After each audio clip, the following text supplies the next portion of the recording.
सरकार बच क्यों रही है अडानी घोटाले पर चर्चा से? वित्त मंत्री और प्रधानमंत्री संसद में आते क्यों नहीं?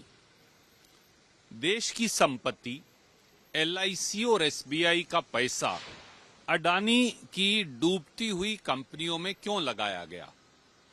क्या काला धन टैक्स हेवंस के माध्यम से राउंड ट्रिपिंग होकर अडानी की कंपनियों में लगा? क्या 82,000 करोड़ रुपया जो बैंकों का है समेत एसबीआई के, वो खतरे में है? 1,30,000 से 40,000 करोड़ एसबीआई और एलआईसी के शेयर की कीमत क्यों गिर गई? एलआईसी में जो पैसा लगाया था अडानी के शेयर्स में, उनकी इन्वेस्ट वैल्यू 30,000 करोड़ कम क्यों हो गई? अडानी पूरे मामले को लेकर जो हिंडनबर्ग की रिपोर्ट और तथाकथित एलिगेशंस हैं, उन पर सेबी की जांच, सीरियस फ्रॉड इन्वेस्टिगेशन ऑफिस की जांच, सीबीआई की जांच, एनफोर्समेंट डायरेक्टरेट की जांच, इनकम टैक्स की जांच, इन सब के मुंह पर पट्टी क्यों बन गई है? प्रधानमंत्री जी के मित्र का जब सवाल आता है तो अमृतकाल मित्रकाल में क्यों बदल जाता है? इन सवालों का जवाब देश मांगता है और सरकार कायर की तरह पीठ दिखाकर भाग खड़ी हुई है। इस प्रकरण में करोड़ों लोगों के लाखों करोड़ रुपए डूब गए। क्या ये विषय सदन में चर्चा लायक नहीं है? रूल 267 का प्रावधान क्यों किया गया है? जब पूरे देश में कोई न कोई एक ऐसी घटना हो जाए जिससे करोड़ों लोगों के जीवन और उनकी अर्थव्यवस्था पर प्रभाव पड़ता है, तो क्या ये रूल 267 में नहीं आता?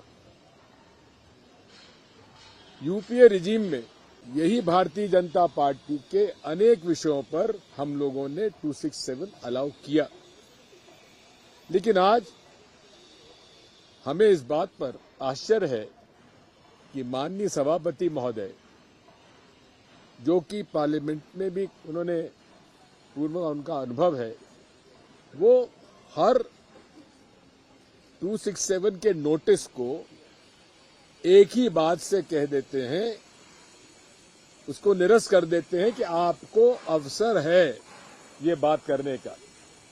लेकिन जैसे मेरे पूर्व मित्रों ने कहा कि राष्ट्रपति जी को धन्यवाद प्रस्ताव पर तो हम लोग अपनी बात कहना ही चाहते हैं, लेकिन हमें चाहिए उत्तर प्रधानमंत्री जी से इस प्रकरण में, जहां की लाखों करोड़ लोगों के अर्थव्यवस्था बिगड़ी है, उन्होंने करोड़ों रुपए खाए हैं, उनके खोए हैं।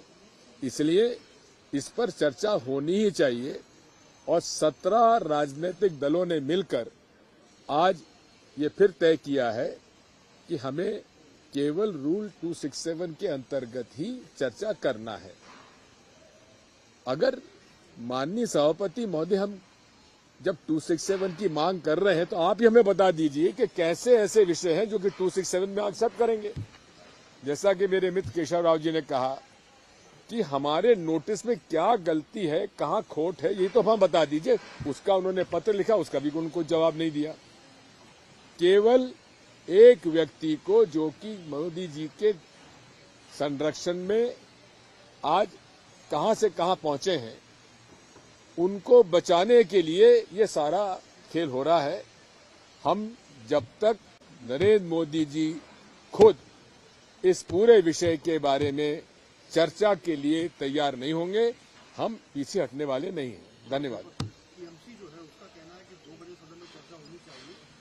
डेरेक ओब्रायन का कहना है कि हम कांग्रेस की इस बात से सहमत हैं कि पूरी तरह से हम सदन में बॉयकॉट करें। देखिए, ये बात आप देखिए, ये बात डेरेक ओब्रायन साहब से बात करिए, क्योंकि हम लोगों के लीडर ऑफ ऑपोजिशन ने जब बुलाया था उसमें यही तय हुआ है।